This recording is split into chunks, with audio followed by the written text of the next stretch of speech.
Hello, everyone. Welcome to Sports Insider. I am Dan Labbe. Again, joined by Bud Shaw. Chris Fedor is covering the Cavaliers today, so check his stuff out at cleveland.com/Cavs later.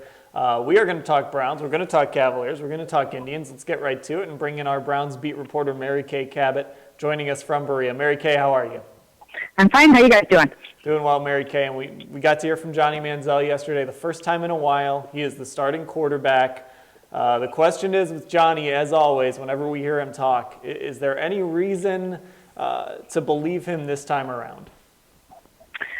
You know what? That's a great question, and I don't know the answer to that, and I don't think that Mike Pettine knows the answer to that either. I really don't know if he realizes, what's coming yet. So, no one really knows, and, it's just wait and see at this point. Mary Kay, has Pettine committed to him for the final 4 games, or is that just something that we're assuming? You know what? It's kind of, he's going to be the starter going forward, but, he's got to prove it as he goes along. Johnny seems to think it's for the last 4 games. So, I do think that this is something where they're like, okay, this is yours, but you have to continue to earn it along the way. Now, Johnny's going to be facing not a bad defense, a pretty good defense. It's a little banged up, and of course, we all know the defensive coordinator in San Francisco, Eric Mangini. He's probably going to come up with some things for Johnny as well on Sunday. What should we expect out of him? You know what?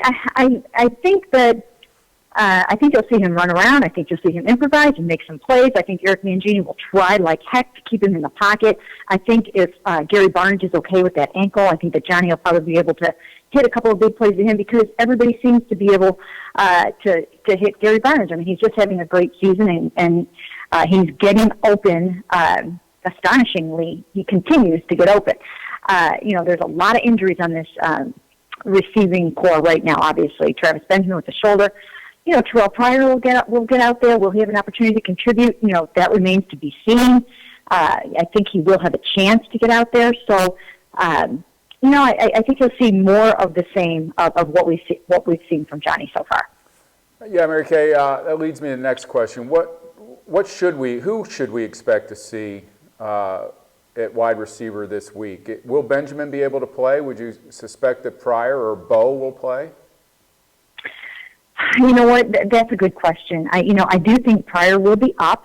I think Bo might have to be up as well. I don't think they'll leave themselves shorthanded like they did last week. I think that Travis Benjamin in the end will probably be able to play. And I think that Andrew Hawkins and Taylor Gabriel will still be out. Brian Hartline, he got a little bit of a hit, but he was full go yesterday. So, it'll be a weird mix of guys that really haven't seen the field a lot this season. So it's going to be a little challenging. Mary Kay, last question, because we know you need to go talk to Mike Pettine here. A bad week for Ray Farmer. His another first-round pick is headed to the bench. Cam Irving, Austin Pastor is going to start over him. What does it say about Cam Irving that he can't play in place of Joel Bitonio right now? Well, you know what? It's not a good sign. I mean, most of the time, look, when you look back to Joel Bitonio last year, he started right from the beginning. He was a second-round pick, and they threw him in there, and he had almost a Pro Bowl season as a rookie. Joe Thomas, Alex Mack. Guys like this that you've picked that high, generally you want to see them show flashes of greatness right away in their rookie year. I think it's a bad sign for Cam Irving, but what he needs to do now and in the offseason is get 100 times stronger, and then we'll go from there and see what he can do. All right, Mary Kay Cabot, our Browns beat reporter, joining us live from Berea. Thanks for the time, Mary Kay. Thank you, guys. Do you notice how we talk about this, how different it is? Cam Irving can't get on the field, and we say it's a bad sign for Cam Irving. Justin Gilbert can't get on the field, we say that's a bad sign for Justin Gilbert. Johnny doesn't get on the field, and we say, what's wrong with Mike Pettine? Why is he holding this against this guy? It's true. It really is. I've never seen anything quite like it. It's just, again, these first-round picks, and it's not just the first-round picks anymore. It's, guys like Pierre Desir can't even get on the field. So some of these guys that you looked at and said, hey, well, maybe he found that guy late. They're starting to show cracks as well. Yeah, if you make a list of pros and cons for Ray Farmer, it's a little disproportionate right It's a little now. light on A little, the pro side. a little light. All right, let's shift gears and talk Cavaliers. We'll bring in one of our Cavaliers reporters covering LeBron James as well. Joe Vardon joins us. Joe, how are you? Hey, I'm good. Good to be on. All right, Joe, let's get right to it. An interesting post you put up today about LeBron James and coaching his kids and kind of wanting to stay out of the way and let his kids' coaches be their coaches. There's a lot of layers to this, the LeBron layer, the youth sports layer, all of that. Just generally speaking, what do you think about his approach to his kids' young basketball careers? Well, I do think it's interesting, and just being a dad myself, and I guess being a former athlete with nowhere near the credentials, like it's not even worth discussing. Trying to compare my athletic career to LeBron's, but I find myself, showing my boy how to, swing a bat and throw a ball and working on those kinds of things. And it's interesting to me that LeBron is steering clear of that.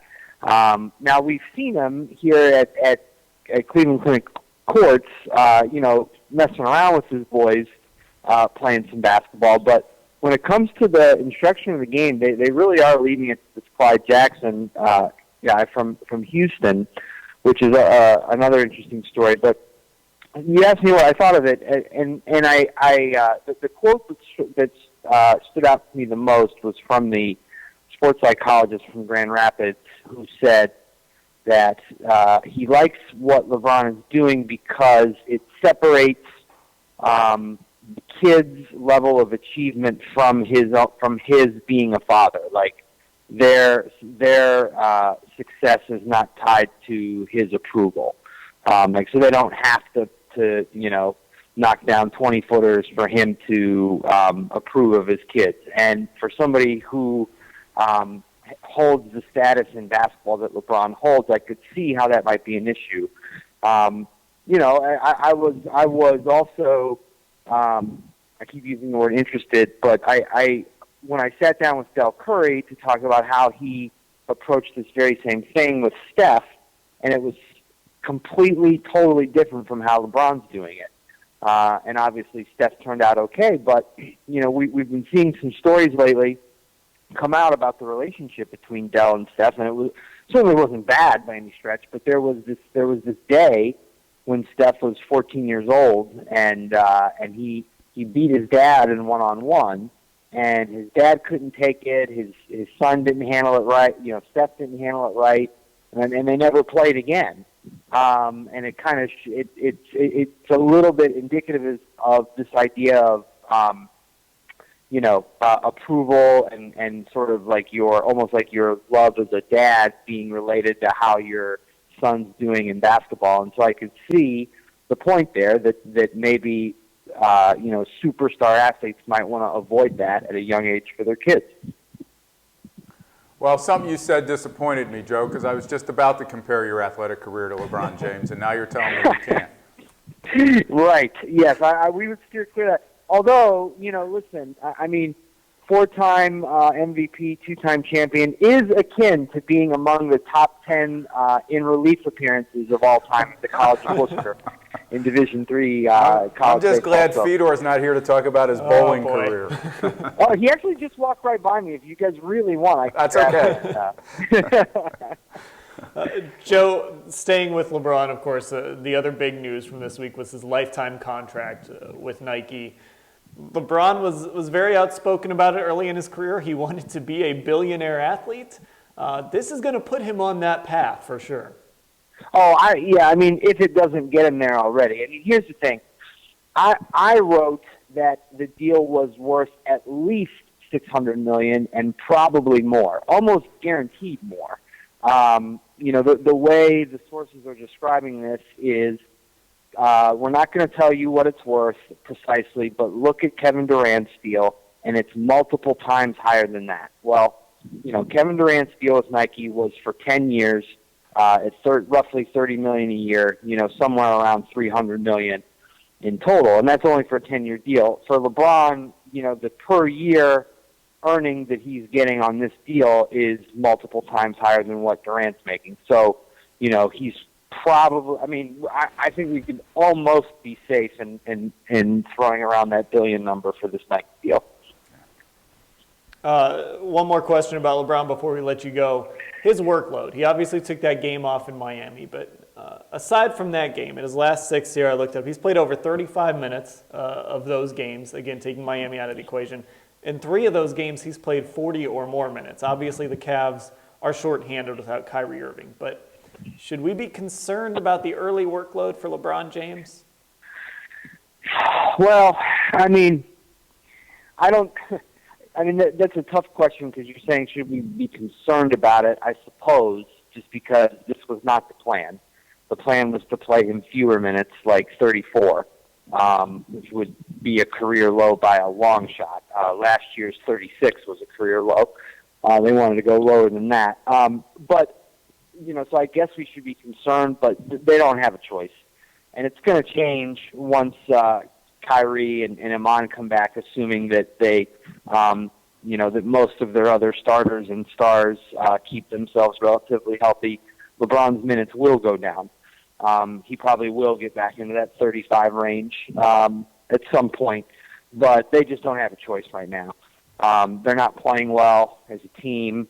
Without him, they'd be in real trouble. If you look at some of these games, they would have been blown out in New Orleans had he not gone crazy and played those minutes, and they would have lost to Portland the other night without him playing those kind of minutes and scoring those kind of points. So he's in a place right now where he's kind of carrying the team. He didn't have to as much during their 8-game winning streak, but there's just some other things that aren't working for the Cavs right now, so he's got to do this. And I guess the best news is it should end soon. All right, Joe, we appreciate you taking the time. Hey, thanks for having me. LeBron's minutes, of course, way up there. And, look, LeBron's got to understand that he's looking on the other side of the country, and he's seeing the Warriors sitting at 23-0. Yeah. Steph Curry on his way to his second straight MVP. He's got to be looking at that and saying, we got to at least try and keep up with these guys. Yeah, I think that is. Show that we belong in that I think class. that is a factor. I think Joe makes a good point, though. We know when, we think we know when Irving and Shumpert come back that things are going to get a little easier. Plus, even if he's still putting in time on the court, as long as he's not carrying the workload that he did during the playoffs last year, that's the thing that I look for, is how much of the offense is being run through him on every possession. Yeah. All right, let's go ahead and talk some Indians baseball. The winter meetings are happening right now in Nashville. We're joined by our Indians beat reporter, Paul Hoynes. Hoynesy, how are you doing? Good, guys. How you doing today? Doing well, Paul. And the Indians, there were some rumors popping up yesterday that they were interested, or maybe some rumors that even said they were close to acquiring Todd Frazier from the Reds. Is there anything to that at all? Yeah, definitely. They talked several times. Right now, I think it's kind of, the Reds are shopping Frazier all over the place. But, they're in a total rebuild, and they're looking for the best deal they can get. Right now, the last thing I heard is that the Reds, the asking price is too high from the Indians' point of view. But I don't think the talks are dead. They're kind of, just kind of on the back burner right now. But he would certainly, a guy that could hit 35 home runs would certainly look good hitting in the middle of that lineup, wouldn't it? Yeah. Paul, what's your best guess as to what the price would be? What would the Indians have to give up to get a guy like that? I'm thinking, if they're, but I think if they're rebuilding, the Reds are rebuilding, they probably would like some young pitching. And I don't know if by young pitching, you're talking about Danny Salazar. I think that's probably out of the question if that's the way they're going.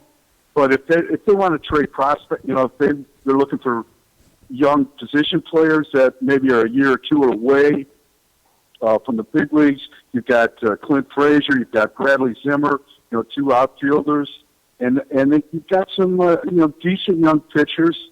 Maybe I don't know if it's Anderson.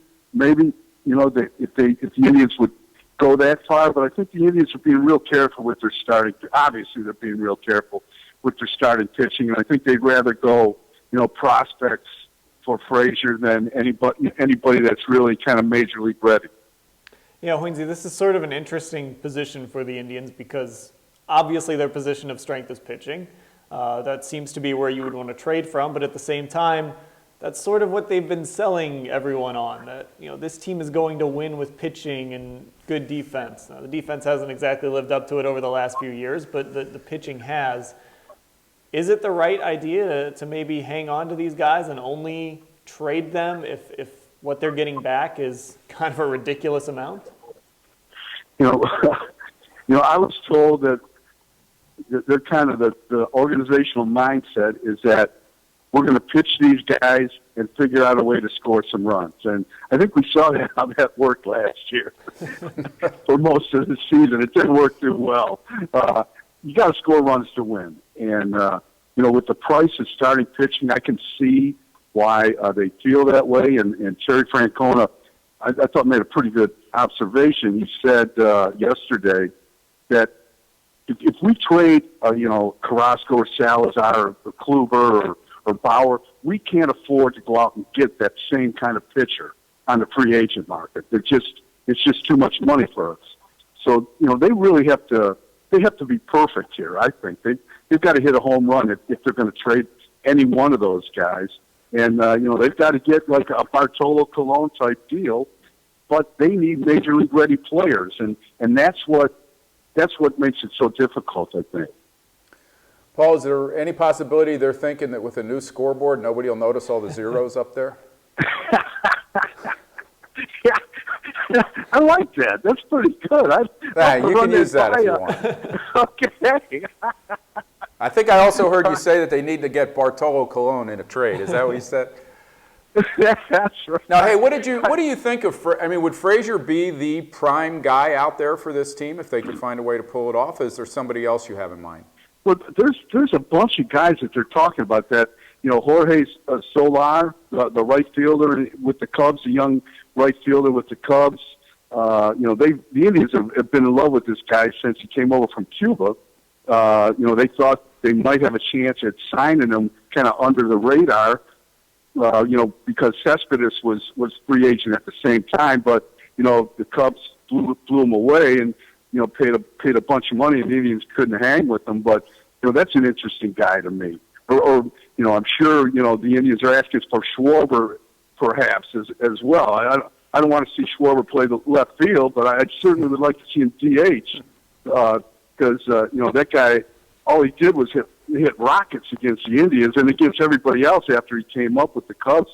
Probably in the middle of last season. They talk to the Giants quite a bit. Joe Panik's name keeps coming up with the Giants, their second baseman, and I'm not sure exactly how that works. If they're thinking of moving, if they would move Panik to third, or they move Kipnis to third, So there's a lot of things going around, and they've talked to Houston about George Springer, and a young outfielder that kind of matches, they'd have control of him for 4 or 5 years, just as they have control of like a Salazar or Carrasco for the next 4 or 5 years. Paul, do you have any insight into where this Brantley not ready till July or August story came from, and how much validity you put in it? Yeah, I know exactly where it came from because I was talking to the guy that started it on Sunday night, and I know this guy, and he's kind of half bluster, half fact, and he told Gammons that, and Gammons went right on the air with it.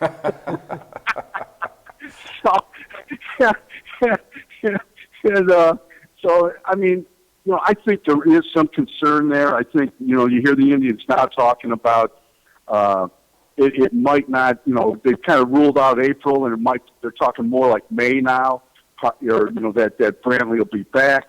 He just had a checkup Tuesday by the doctor who did the surgery. He was back in Cleveland Tuesday night getting examined by the medical staff. And I think and they say everything's on schedule. The thing that I think they're concerned about is it's his right shoulder, it's his lead shoulder. It being a left-handed hitter, that's his hitting is going to probably be more affected than his defense. Hoynesy, come on. Gammons needs to know. He knows that we can't handle that in Cleveland. All right, Hoynesy, we appreciate you taking the time. Thanks, guys. All right, thanks, Paul. All right. Hey, it's time for some spin-offs. It's that time of the week again, is it? Okay. Well, my colleague Tom Reed posted a story today pointing out how little we really know about Johnny Manziel despite almost 2 full seasons now. And Tom's point was a good one. He mentions Derek Carr making his 29th start in Oakland, Teddy Bridgewater being a central figure in a playoff push in Minnesota, Marcus Mariota producing immediate evidence that concerns about him transitioning to the NFL out of Oregon's freewheeling offense are overblown. Manziel, meanwhile, is 1-4 as a starter. If he manages to stay healthy and on the good side of Mike Pettin, he will finish this season with 9 career starts. For some people, that will be enough. Then again, for some people, Manziel has looked good in all of his starts, and all the concerns about this organization putting trust in him for 2016 and beyond are, quote, innuendo. Fact is, his own father expressed concern about his lifestyle back at Texas A&M, and so did his head coach back then, and so has the coach who lived with him after 73 days of rehab. If that's innuendo, then I'm not sure I know the definition of the word. Further, the fact is, we still won't know much a month from now about Manziel on the field, unless he sparks a late-season turnaround. His chances of doing so, with an offense missing wide receivers and trying to fill a big hole on the line with Joel Bitonio on injured reserve, are probably not that good. What we do know, based on what we've seen so far, is that the pro-Manziel and anti-Manziel camps probably won't drastically change their opinions regardless of what happens. The question of trust is really at the heart of it all, as this comment points out. If Manziel looks good, do you count on him to set the kind of example you want from an NFL quarterback asked to lead a team out of the tunnel week in and week out? I really can't see how. And neither can some Browns fans who don't understand the infatuation with an undersized quarterback who has squandered opportunities since he was drafted. Is it next year yet calls Manzielites, quote, little kids, end quote, who have to learn the stove is hot by touching it? The counter, of course, is that Manziel fans think the anti-Manziel camp is made up of old men like me screaming at kids to get off their lawn. I've never seen anything split a fan base quite like opinions on Johnny, especially considering the payoff. If he plays, the Browns aren't consistent winners. If he doesn't play, the Browns aren't consistent winners. Loser fan, our next commenter, says all he wants for Christmas is wins on Sundays, but that, like Santa Claus, a Browns winning season doesn't exist. In the spirit of the holidays, we should at least be able to come together and agree on one thing, that it's important for Johnny Manziel to play well these last 4 weeks. Like him or not, everyone should root for that to happen, so that the Browns can forge ahead with him as their starter, so the Browns can get more for him in a trade, one or the other. For the next 4 weeks, let's all sing from the same hymnal, to borrow a phrase. And unlike Mike Pettin and Ray Farmer, let's mean it when we say it. Because the only thing worse than talking about this 2 seasons after Manziel was drafted is talking about this 3 seasons after Manziel was drafted. Can we get a spoiler alert on the Santa Claus? Yeah, I was glad Fedor wasn't here for that. I didn't want to hear anyone burst into tears. He'd have been devastated. Here's the way I look at this Johnny Manziel situation. Right. Okay, and we assume that Mike Pettin will not be here. You know, put yourself in the position of, I don't care what the name is, the top coaching candidate. Mm-hmm. You're not taking the job if you have to tie yourself to Johnny Manziel, right? You are taking the job for one reason. You might have the number 1 pick, and you can pick your quarterback. Right. So both of those things don't really bode well for Johnny. You know, I know it's one example, and it probably doesn't work in a lot of places, but you saw what San Diego did, right? When they had Breeze and they had Phillip Rivers. Yeah. Okay. I mean, would it be the worst thing to draft a Jared Goff or a Paxton Lynch and if you can't deal Manziel and you don't want to yet, let them compete.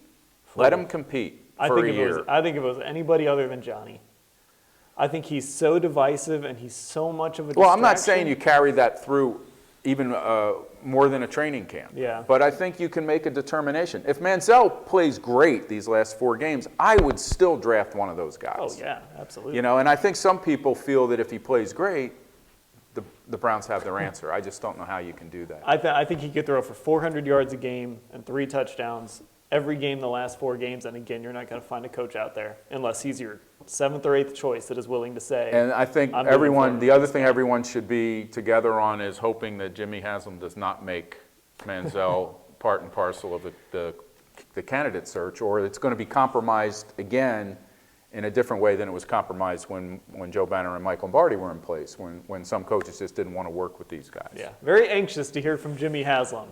John Telich gave it a shot the other day. It didn't work out very well. How'd that go? But very anxious to hear what he has to say. It might not be until January 4th, of course. All right, Bud Shaw, thank you very much. Paul Hoynes, Joe Vardon, Mary Kay Cabot all joined us. Thanks to them. I'm Dan Labbe. Thanks for watching. No thanks to Fedor.